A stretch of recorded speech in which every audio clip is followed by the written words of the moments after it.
นี่ละเอาเสียอันแกะเข้าเลิกมึงคุณให้พุทธูทองคำนี้และหลังจากกันคนเสียชีวิตส่งสการแล้วเมื่อวานนี้เนาะคุณของนักพุทธญาพอตู้ทองคำมีอยู่เมืองเดมอยไอโอวาว่าที่กองประเพณีของคนเราอยู่ไอโอวาหลังจากคนได้เสียชีวิตแล้วต้องได้มาตักบาตรส่งสการเนาะฉะนั้นละเอาสีตามมาไม่ได้ผมดูอันนี้แม่นคันตักบาตรคันพักวันเพิ่นสิสูบควันหลังจากเพิ่นตักบาตรแล้วเพิ่นสิได้ผู้แคนสูบควันให้พวกที่บวชนาคบวชศรีเนาะฉะนั้นละ10 โมงครึ่งเพิ่นก็ตักบาตรหลังจากตักบาตรแล้วเพิ่นสิมาผูกแขนนะแล้วสิให้พ่อแม่พี่น้องไปเบิ่งอันมอพรอันดับหนึ่งของเชียงรายอายว่าเพิ่นคือมหาสิงหาปองที่พันเกรา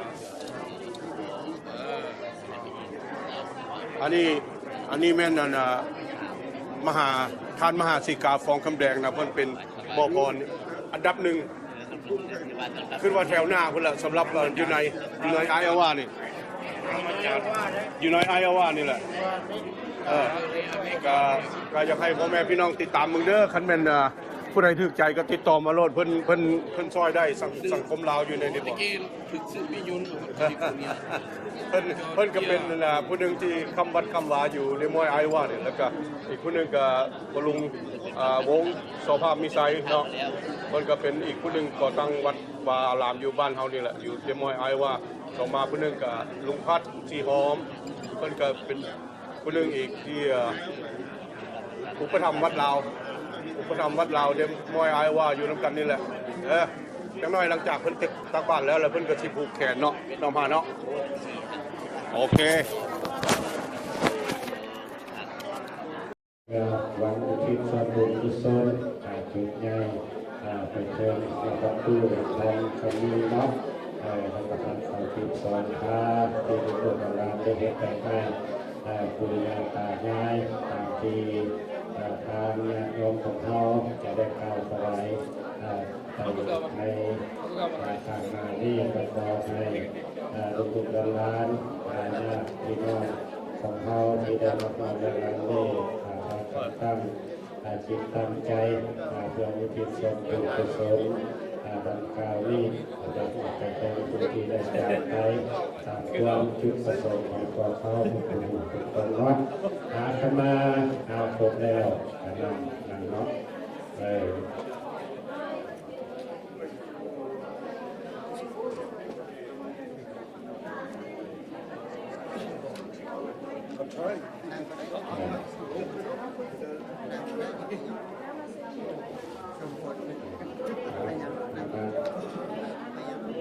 ขณะเดินแนวเทียบพร้อมแล้วเราจะได้เข้าสู่พิธีถวายเข้าบิณฑบาตนะครับประกาศงานของรับทานเครื่องทานทั้งหลายต่างๆเหล่านี้เนาะประกาศตามการกล่าวถวายตามประวัติการเรื่องการกล่าวครับไต่ไพ่ทระบบจะพร้อมกันบ่ต่อไปเป็นพิธีถวายเลิกบุญว่าลำเลิกนะโมตัสสะภะคะวะโตอะระหะโตสัมมาสัมพุทธัสสะนะโมตัสสะภะคะวะโตอะระหะโตสัมมาสัมพุทธัสสะนะโมตัสสะภะคะวะโตอะระหะโตสัมมาสัมพุทธัสสะอิมานิมะยังพันเตอัฏฐปริคาลานิสาปริวลานิสังคัสสาโอโนสยามาสาธุโนพันเตสังโฆอิมานิมะยังพันเตบินลีภตานิภตานิทิพโพสนาอาหารานิสาปริวลานิสังคัสสาโอโนสยามา สาธุโนพันเตสังโฆอิมังกัปปรุขังปัจจยทานังสาปริวลังปฏิคันหาตุอัมหากังที่คารตังหิตายะสุขายะพันเตขาเตทานพระสงฆ์ผู้เจริญพวกขน่อยทั้งหลายขอน้อมถวายซึ่งกองอัฐาเครื่องบิณฑบาตภัตตาหารผ้าเขาวทีบต้นกระพึกและทุ่งผ้ากับทั้งเครื่องบริวารทั้งหลายเหล่านี้แด่พระสงฆ์ขอพระสงฆ์ผู้เจริญจงได้รับเอาซึ่งกองอัฐาเครื่องบิณฑบาตภัตตาหารผ้าเขาวทีบต้นกระพึกและทุ่งผ้ากับทั้งเครื่องบริวารทั้งหลายเหล่านี้จากพวกขน่อยทั้งหลายเพื่อประโยชน์และความสุขจงเกิดมีแก่พวกขน่อยทั้งหลายแก่ญาติทั้งหลายพวกขน่อยทั้งหลายหมายมีเมตุคำเพียรคำมี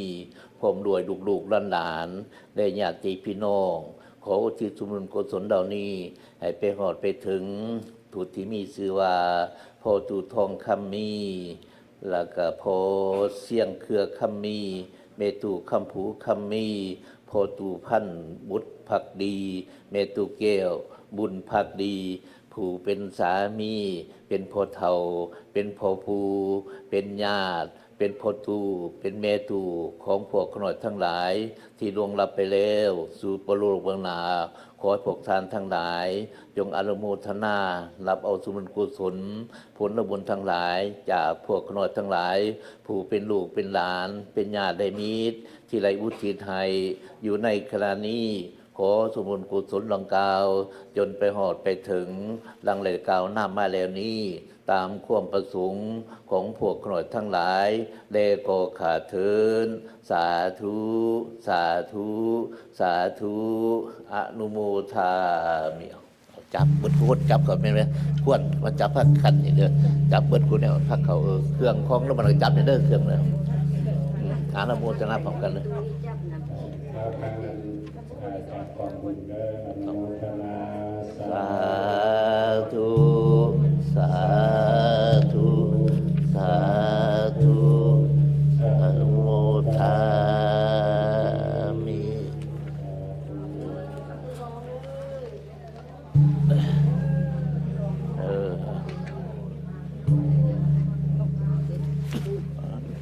เอานั่งสบายบัดนี้นั่งสบายก่อน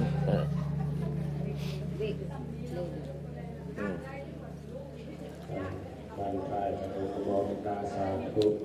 ด้วยจิตด้วยใจศรัทธาเพื่อตัวยุวะตะโกธนาวะตะโกสิวิมาตะโกเนสวะตะโกภนาวะตะโกวราวะตะโกสุขาวะตะโกโหตุสัพพะทุกขโรพยังเวราโสกะสันโตจุปะภวะอนินาตรายาภิวินาสันโตจะเตสัสสะเตยะติปิตานังลาภังโสติภะกะยังสุขังภาลังสิริอายุจาวะโนจะโพธังบุติจายะสาวะสัพพวะสัจจาอนุจาเทวาเตเตภาวันตุเตภาวันตุสาปะทังกาลังวะพันตุสาวะเทวตาสาปะพุทธานุภาเวนะสัทธาโสติภาวันตุเตภาวันตุสาปะกาลังวะพันตุสาวะเทวตาสาปะธรรมานุภาเวนะสัทธาโสติภาวันตุเตภาวันตุสาปะมังค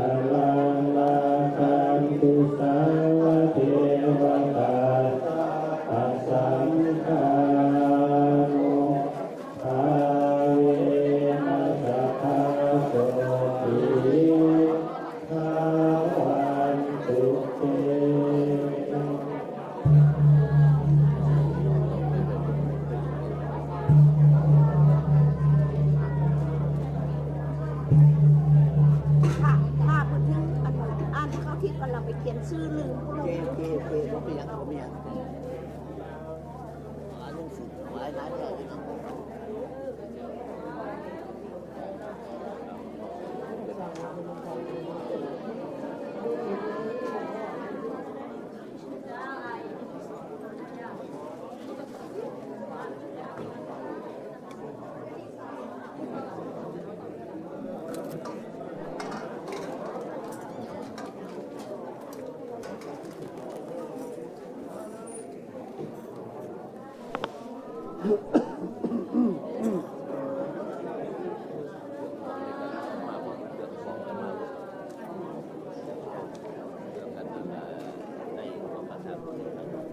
อาสยาการการติสุทันตาวิธิ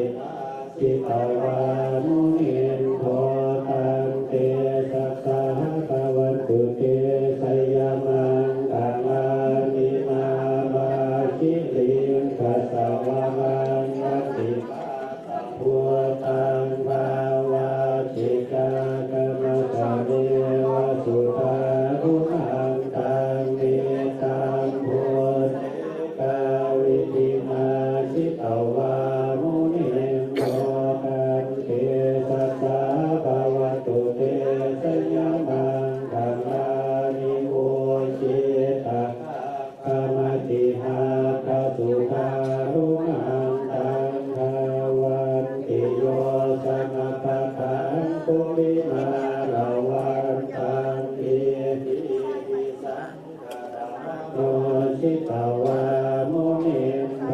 กันเตสัสสะภะวะตุเตสยามังกัลลานิกาตวานาคาสามุทธวันอิวัตอิริยาติจายาทุทวัจนังสมกายมาเสสันเตนะโสมาวิติชิตวามุนิโทตันเตสัสสะภะวะตุเต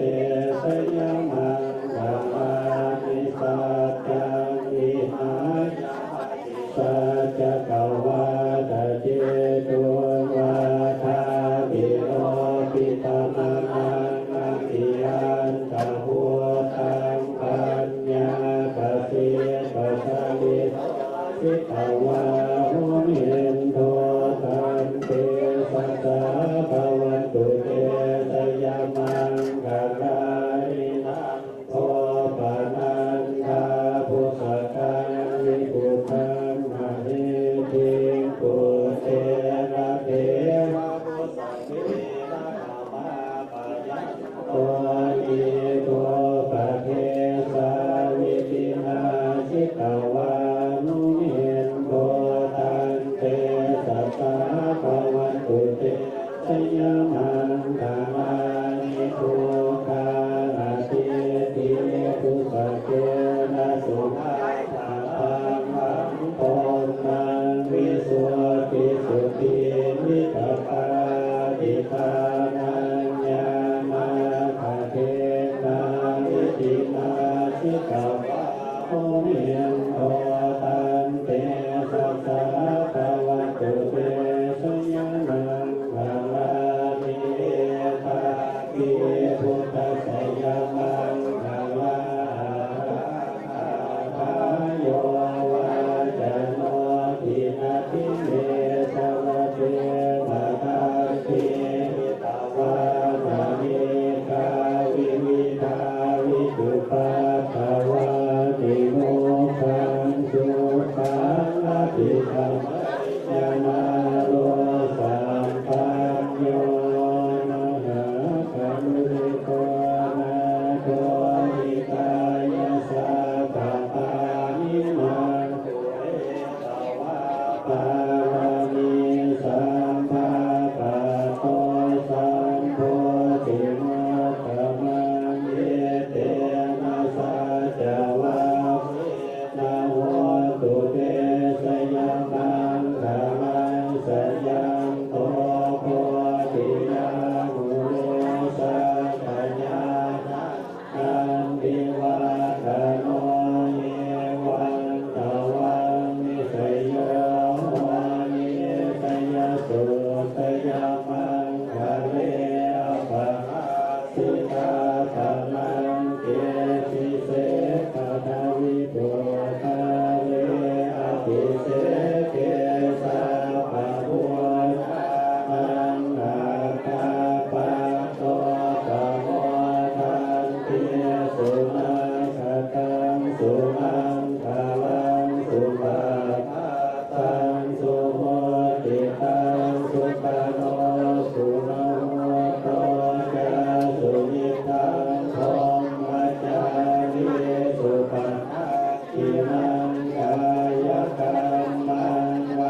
มาหิเนราคาคาหาปะมัตตานังกินติวิคันยิตาวะโหรังวาสเกสุวายังวัตานังกานิขันธังโนสัมมาอาจิตาคาคาเตนะอิทัมปิพุทเทระตานังกานิตังเตเตนะสัจเจนะสุวัจเจโหตุยังกินติวิคันยิตาวะโหรังวาสเกสุวายังวัตานังกานิขันธังโนสัมมาอาจิตาคาคาเตนะอิทัมปิอนังปานิตังเมเตนะสัจเจนะสุราเทโหตุ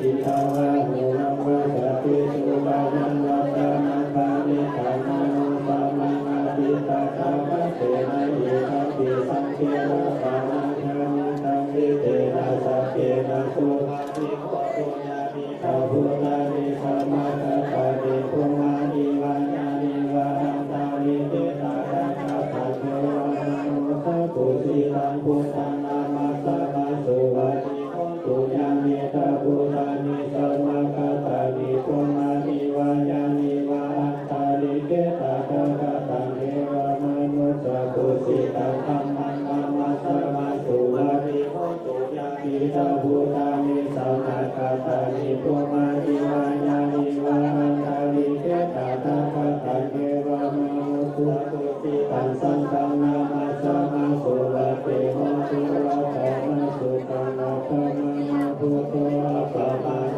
ธัมโมอะปะมาโนสังโฆอะปะมะวันนามิวิสัพพานิอันติปิสิกาสัตตปะติโอนาคาติสารภูโมสิกาคาตาเนวะคาคาตาเอภาวิสังฆติกามัตตุโกตาเยโสหังนะโมภะคะวะโตนะโมสัตตะนะสัมมาสัมพุทธาติสัพพะทุกขานุภาเวนะสัพพะธัมมานุภาเวนะสัพพะสังฆานุภาเวนะพุทธะรัตนังธัมมารัตนังสังฆรัตนังเสียนังรัตนังอนุภาเวนะจตุราสีติสหัสสะขันธาขันธานุภาเวนะทิคายาทยานุภาเวนะสิยสาวกานุภาเวนะสัพเพโอคาสัพเพเต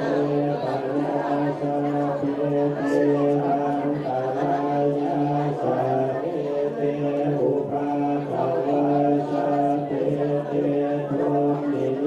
ตังสัพเพเตภรมังคลังด้วยเหตุการสุดวิสัยบ่อยากให้มีมันก็มีบ่อยากให้เกิดมันก็เกิดสิ่งเหล่านี้เอาจึงได้ฮู้นำกันเพื่อทุกคนในเมื่อมันเกิดขึ้นแล้วสิ่งที่ทางเมียลูกๆหลานๆเราก็ได้เยี่ยมย้อนการกระทำสิ่งที่มันเกิดขึ้นด้วยให้มันบรรเทาความโศกเศร้าความเสียใจในการจากไปของผู้เป็นที่นิทานเดิมด้วยการกำหนดเวลาที่ตนได้ถือมาที่ทุกคนได้เอามานั่นมันเป็นการกำหนดเวลาของแต่ละบุคคลคือยาพอตูทองคำมีผู้เป็นสามีผู้เป็นพ่อเป็นพ่อเฒ่าเป็นอ้าวของพวกทานทั้งหลายที่ได้จากไปคือในวันนี้ก็ถือว่าการจากไปของแต่ละบุคคลมันเป็นความสำคัญสิ่งเหล่านึงผู้ที่ได้จากไปก่อนพวกเขาคือเพิ่นได้ฮู้คือเมื่อวานนี้ก็คือยาพอตุทองคำนี้เพิ่นก็ได้สอนพระธรรมให้ลูกๆหลานๆให้ญาติพี่น้องของเขาฮู้สิ่งเหล่านั้นมันปรากฏขึ้นด้วยการสอนธรรมจากยาพอตุทองคำนี้ ในเมื่อทุกสิ่งทุกอย่างเข้ามาแล้วก็มันมีไปเรามาแล้วแล้วก็ไปในเมื่อไปแล้วก็ต้องมีสิ่งที่จะได้เป็นความทรงจำไว้ในครอบครัวแล้วก็ไว้ให้ทุกคนรู้ว่าสิ่งเหล่านั้นมันเป็นสัจธรรมที่พระองค์สัมมาสัมพุทธเจ้าที่เป็นได้ตรัสรู้และก็ถึงไปปรินิพพานเป็นสิ่งที่แน่นอนที่มนุษย์ของเราทุกๆคนและก็สิ่งที่มีชีวิตในโลกนี้แม้แต่สิ่งที่บ่มีชีวิตก็จะสลายไปสิ่งเหล่านั้นพระพุทธองค์เรียกว่ามันเป็นสัจธรรมแน่จริงในโลกนี้บ่มีสิ่งใดที่จะแน่นอนได้ของภายนอกเนื้อกายของเขาภายนอกมีแต่ความสวยงามเครื่องนุ่งก็ถือเป็นความสวยงามแต่นั้นภายนอกมันภายในก็คือการสวยงามทางจิตทางกายของเขาสิ่งที่สวยแท้ๆคือสาวพุทธของเขามันเกิดขึ้นมาสวยมันเกิดขึ้นมาสวยเกิดขึ้นมางามงามไม่ว่าอย่างงามย้อนสิ่งลักธรรมเป็นผู้ผู้เกิดมาแล้วได้ผู้ทางพุทธศาสนาได้ยึดถือเอาทางพุทธศาสนาสิ่งลักธรรมเป็นสิ่งประจักษ์ในจิตของโตของพวกทานทุกคนนั่นแหละมันจะเกิดความงามความผ่องใสขึ้นได้เขาเกิดขึ้นมาแล้วเขามาศีลมีศีลเขาก็มีทุกขั้นทุกคนที่เขามีวานนี้ก็มีตั้ง4 เครือ5 เครือศีลนะย้อนอย่างก็ย้อนทุกคนว่าให้เราให้พระธรรมเขาทุกคนให้ศีลเขาจึงได้ห้ามศีลทอด4 5 เครือวานนี้เมื่อนี้เขาก็ได้มาถือศีลอีกถือศีลพอยังได้ให้ทานยังได้ให้ทานสิ่งเหล่านี้มันเกิดด้วยจิตด้วยศรัทธาอันเลื่อมใสของผู้เป็นครอบครัวลูกเมียทุกคนเกิดศรัทธาขึ้นวัตถุสิ่งเหล่านั้นมันก็จึงเกิดขึ้นมาเขาก็จึงได้อานิสงส์คือคุณงามความดีในใจของเขาคือการให้ทานวันนี้เขาก็ได้มาศีลเขาก็ได้ครับนมัสการพระพุทธพระธรรมพระสงฆ์เขาก็ได้น้อมนมัสการทานเขาก็ได้ให้ทานแล้วธรรมเทศนาเขาก็ได้ฟังนี่มันจึงเป็นสิ่งที่สวยงามของบุคคลที่เกิดขึ้นมาแล้วยอมบ่ทำโตให้ตกต่ำคือศีลพระพุทธเจ้าถึงบอกว่าเขามีศีลแล้วเขามีภาวนาเขามีทานทำพุทธศาสนาเป็นที่จังในจิตในใจความโศกเศร้าเราดั้นก็ถือว่าเขาได้ฮู้เขาก็จะฮู้ได้ว่าทุกสิ่งทุกอย่างมันเกิดขึ้นได้นำทุกคนสนั่นจึงว่าถ้าว่าพวกเขาฮู้จักเขาฮู้จักอยู่แล้วว่าทุกคนแต่ละครอบครัวคงจะได้พบเส้นนี้เหมือนเส้นเดียวกันถ้าหากว่ามีในภายข้างหน้าของสาวพุทธของเขาที่จะมีความสะดวกในสิ่งเหล่านี้เกิดขึ้นในครอบครัวเขาแล้วเขาได้สร้างพุทธศาสนาคือวัดวาของเขาในเมืองของเขาก็ได้มีวัดเราพุทธวาสของเขานี่ทุกคนก็ได้หลายคนก็ได้มาสร้างมาเฮ็ดมาทำเฮ็ดขึ้นแล้วเขาเอามาใส่ให้มันเป็นประโยชน์มาใส่ให้มันเป็นประโยชน์ถ้าว่าเขาบ่สะดวกอยู่ทางบ้านเขาก็มาทางวัด มาเฮ็ดอยู่ทั้งวัดของเฮาก็ได้เหมือนดังครอบครัวคำมีในมาเฮ็ดนี่ก็ถือว่าเป็นเกิดความสะดวกสบายเนาะทางวัดของเฮาก็ยินดีต้อนรับศรัทธาญาติโยมของเฮาทุกผู้ทุกคนผู้ที่เกิดการที่บ่คาดฝันเกิดขึ้นคือดังเส้นนี้คือว่าครอบครัวใดมีเกิดขึ้นในต่อหน้าอยากจะมาให้ทางวัดมีความอบอุ่นช่วยเหลือก็ติดต่อเขาได้เนาะ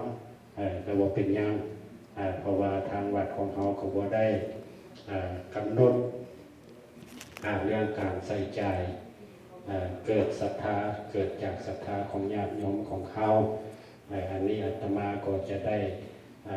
เว่าในการธรรมเทศนาในวันนี้เลยเนาะแม้แต่เขามาเฮ็ดแล้ว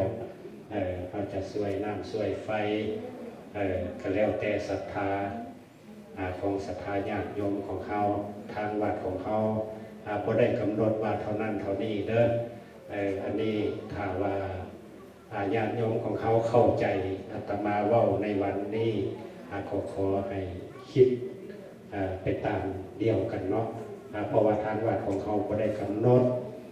บางงานก็ถือว่ามาเฮ็ดแล้วก็เกิดความหางเสียงข้างๆเนาะว่าต้องเท่านั้นเท่านี้บ่แม่นเด้อศรัทธาของเฮากำลังแห่งศรัทธาแต่ละครอบครัวก็บ่คือกันอันนั้นทางวัดของเฮาบ่ได้กล่าวเด้อทางวัดของเฮาบ่ได้เว้าเฮาบ่ได้กำหนดออกเฮามีเท่าใดแล้วก็ช่วยในวัดของเฮามีความช่วยเหลือทางด้านสถานที่และก็วัตถุสิ่งของในจากน้ำครอบครัวที่ได้เกิดมรณะภัยบอกว่าอยู่ในวันนี้ก็ดีหรือว่าในอนาคตก็ดีเนาะทางวัดเราของเรายินดีต้อนรับเรื่องสถานที่และก็วัตถุสิ่งของที่จะให้ความอบอุ่นของศรัทธาญาติโยมของเราในวันนี้อาตมาพร้อมด้วยทางคณะสงฆ์ก็ขอโอโมทนานำทางเจ้าภาพเจ้าศรัทธาและก็ญาติโยมของเขามาเป็นต่างหลักต่างเมืองก็ดีก็ที่ได้มาก่อสร้างกองการกุศลในวันนี้เพื่อหวังผลอุทิศไปให้ยาพตุทองคำมีขอส่วนบุญกุศลนี้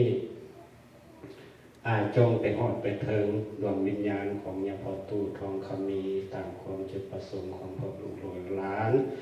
แล้วก็ขอให้สิ่งศักดิ์สิทธิ์ทั้งหลายทั้งปวงจงได้ปกปักรักษาญาติโยมผู้ที่ได้มาร่วมในงานนี้ก็ขอให้เป็นผู้มีบุญศีลธรรมขอให้ทุกคนจงมีอายุวรรณสุขภาพเบิดทุกคนสาธุเอาคารวะเรื่องปฏิเรื่องกายโนอาจายวเจตสวาปุเทกุกมังปะกตังมยายังพุทโธปฏิคันนาตุอัจยันตังกัลันตะเลสังวริตุงวพุเทกายโนวาจายวเจตสวาธัมเมกุกมังปะกตังมยายังธัมโมปฏิคันนาตุอัจยันตังกัลันตะเลสังวริตุงวธัมเมกายโนวาจายวเจตสวาสังฆกุกมังปะกตังมยายังสังโฆปฏิคันหาตุอัจยันตังกัลลันตะเลสังวริตุงวสังเฆ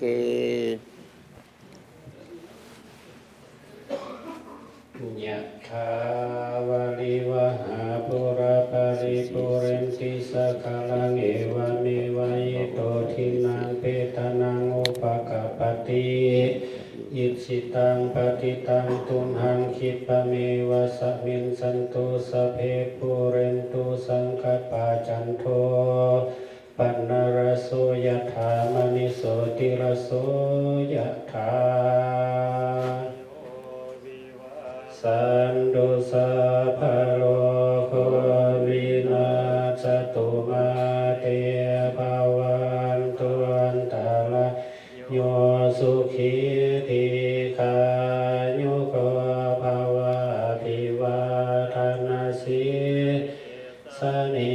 จาวุธาปัญจยิโนจตารโลธรรมาวัฏติอายุวันโนสุขังภาลังอิมินาปุญญกาเมนาอุปัชฌายคุณุตตราจาริโยภคาลาจาปิตาจายาตรกาปิโยภามังสุริโยจันทิมาลาสากุณาวันตานาลาปิจาภุมมามาลาจาอินดาจาตุโลกาภาราจาตายานุมิตามานุสจามาสัตตาเวริกาปิจาสะเพสัตตาสุขิมนตุปุญญานิปะคาตานิเมสุวิทังเทนตุหิปังปะเปทาวโวมาตังอิมินาปุญญากาเมนาอิมินาอุทิเสนาจักขิปะหังสุราเปเกวะตันโมปะทานาเสตานังเยสันตาธรรมายาวานิพานาโตมามังละกันตุสัพพะทะเยวายาทัสสะโตภาเวภาเวอุสุจิตังสติปัญญาสัลเลโกริยามินามาลาลาปันตุโนกัสจาริเยสุเมพุทธาทิปาวาโลนาโตธัมโมนาโตวาโลตโมนาโตปัจเจกพุทโธอะโทตาโลมามังเตโสธัมมานุภาเวนามาโลกัสสังนาปันตุมาทุกขปัตตาจานิทุกขปัญญาปัตตาจานิปัญญาโสกปัตตาจานิโสกาโหตุสัพเพปิปามิโนเอตาวาตา